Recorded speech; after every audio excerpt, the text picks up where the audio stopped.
Momento de que les presente a nuestro siguiente invitado. Nos queda todavía un invitado, un hombre que lo van a comprobar. Habla como nadie y bien de España y de los españoles. Vamos a verle. No es español.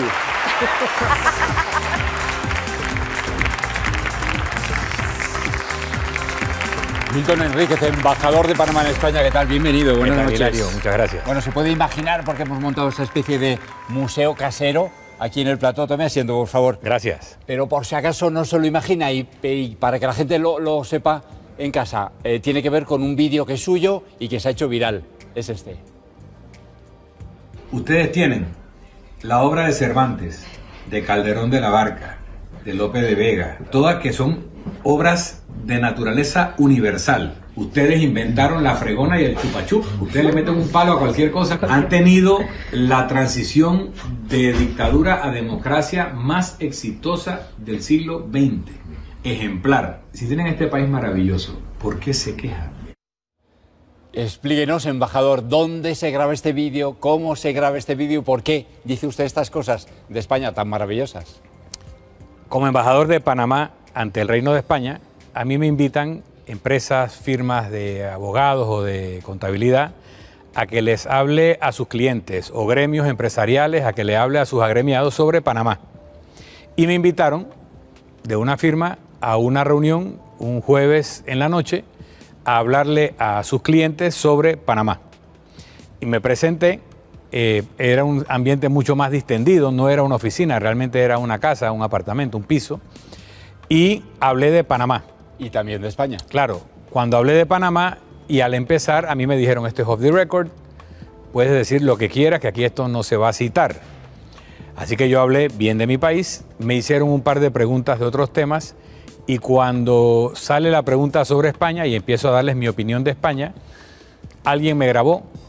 Luego cuando me explicaron quién fue, me dijeron, mira, lo que pasa es que habías hablado tan bien de Panamá que cuando empezaste a hablar de España, la señora que te grabó quería que su niña de 10 meses algún día pudiera ver estas palabras.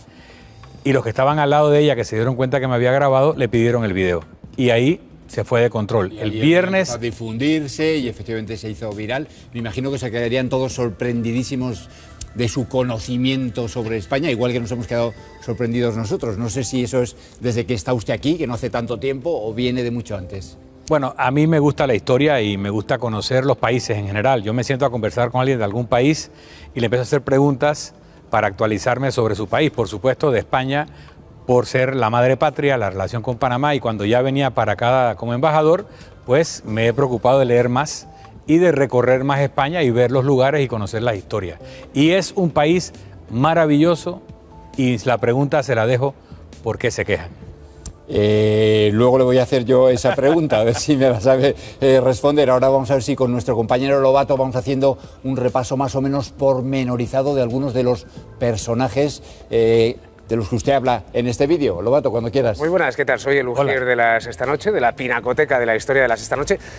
Nos dio una alineación que no estaba nada mal. Teníamos con el uno a Cervantes, teníamos a Goya, teníamos a Quevedo, teníamos al Greco, teníamos a De las Casas, bueno, teníamos a muchos.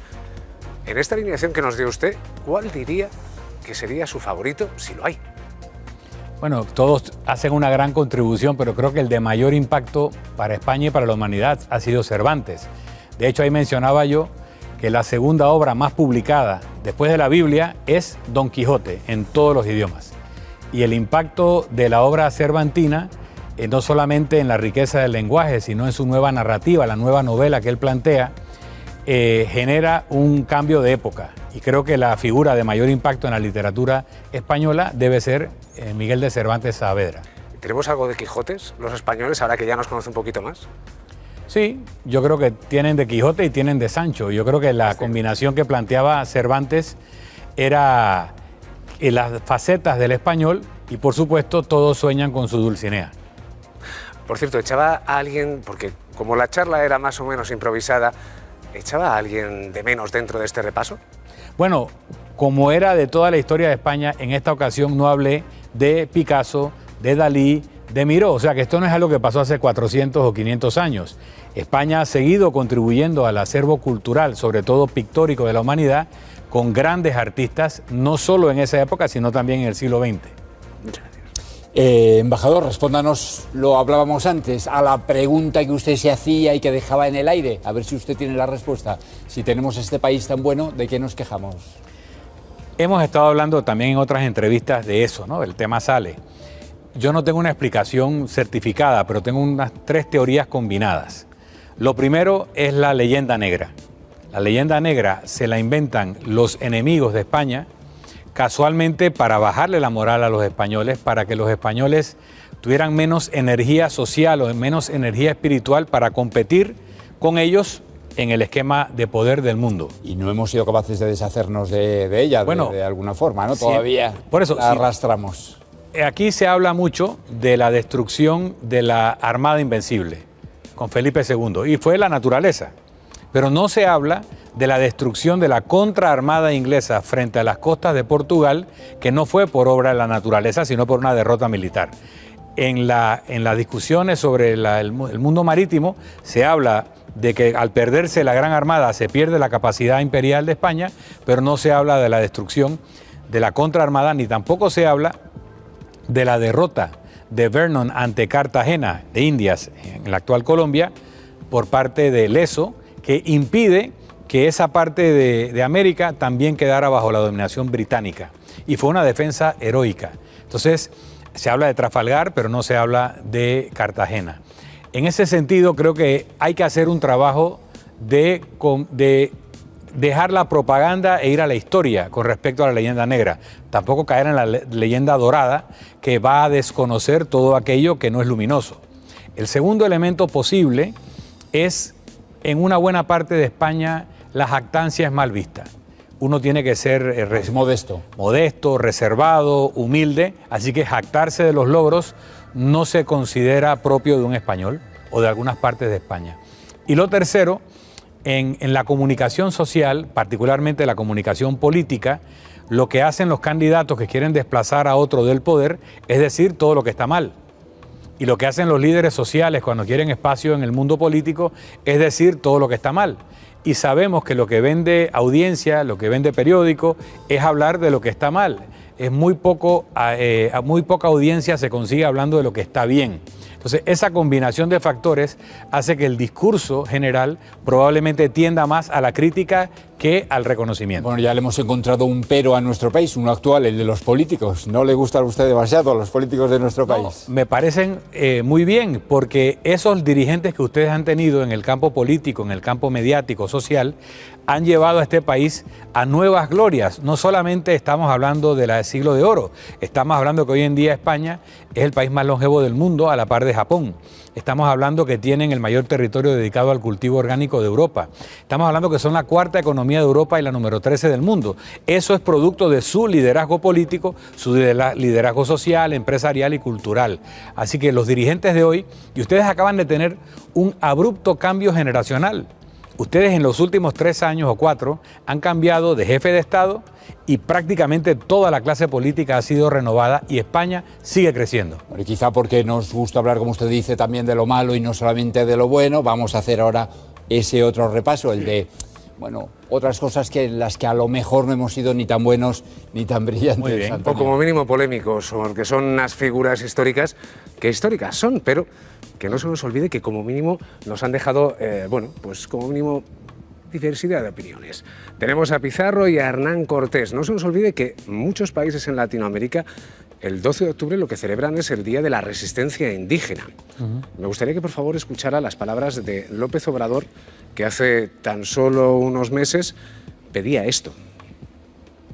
Envié ya una carta al rey de España para que se haga un relato de agravios y pida perdón a los pueblos originarios por las violaciones a lo que ahora se conoce como derechos humanos, la llamada conquista, hizo con la espada y con la cruz. Causó cierto revuelo en España, porque hubo gente que opinaba que quizás sí, quizá no. Desde una visión en el otro lado del Atlántico, díganos, ¿qué debería hacer quizá España? ¿O cuál sería la postura que se desea desde allí? Sí, tenemos que ver el encuentro que produce España de la civilización europea con la americana, en la perspectiva de lo que fue la labor de España y Portugal, pero sobre todo España, y la que tuvieron otras potencias europeas. España llega a América y ya Isabel la Católica planteaba que había que reconocerle los mismos derechos a los nuevos súbditos que ella tenía. España es el único país que se plantea si lo que estaba haciendo estaba bien o no, con el padre de las casas planteando las simientes de los derechos humanos. Lo que el presidente López Obrador habla como algo moderno, lo plantea el padre de las casas hace 500 años. Y luego el padre Vittoria en Salamanca lo plantea desde el punto de vista del derecho internacional, lo que llamaba él el derecho de gentes. Él plantea la discusión si era o no apropiado que España hiciera lo que estaba haciendo. Pero a diferencia de otras naciones europeas que arrasaron con las poblaciones, en España se produce con los habitantes del continente americano un mestizaje. Tan es así que en el año 1812, cuando se convoca las Cortes de Cádiz para producir la primera constitución que rige no solo para España, sino para Latinoamérica, y que fue el modelo de las constituciones que luego hicimos nosotros, 5 de los delegados venían de América, y uno de esos delegados, de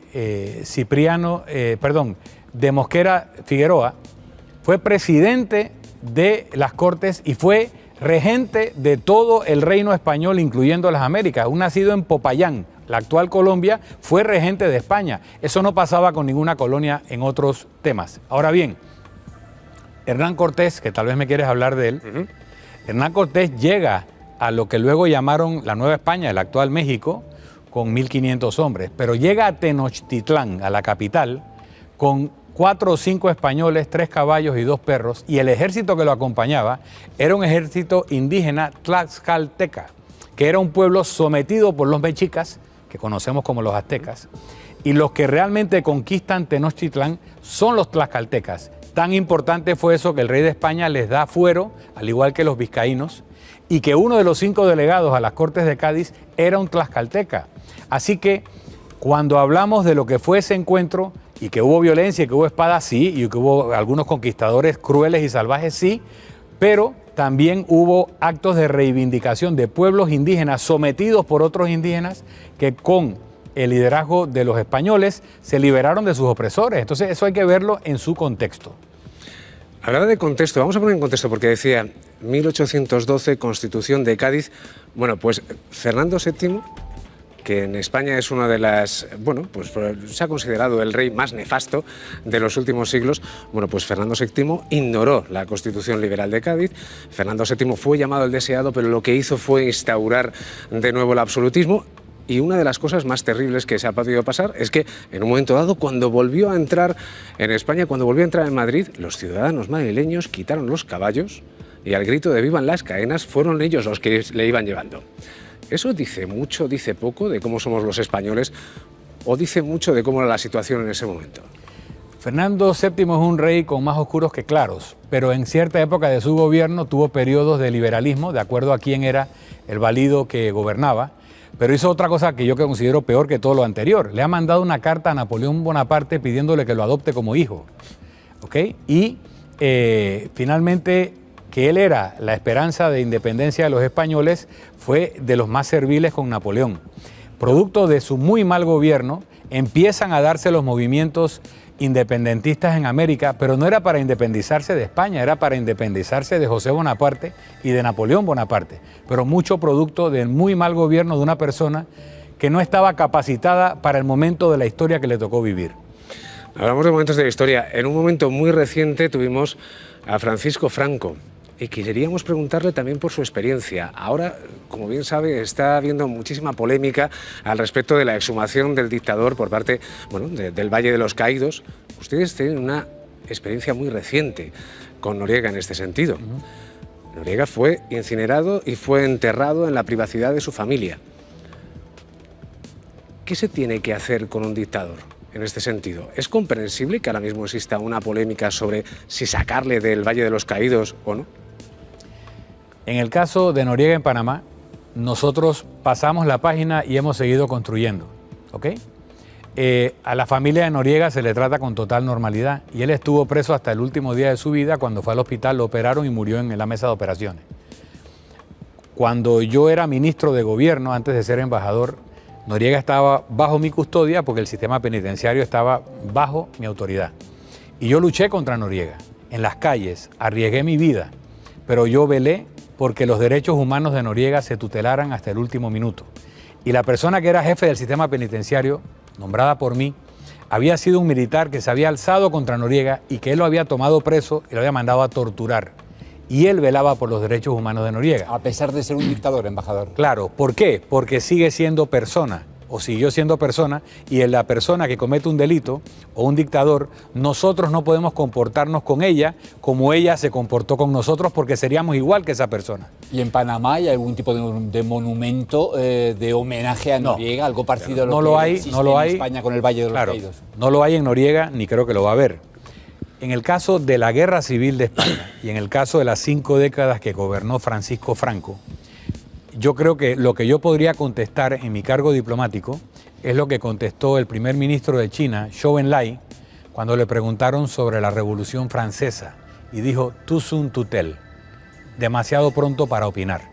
Yo pienso que ustedes todavía tienen que hacer mucho diálogo entre ustedes para llegar a la verdad profunda de todo lo que pasó.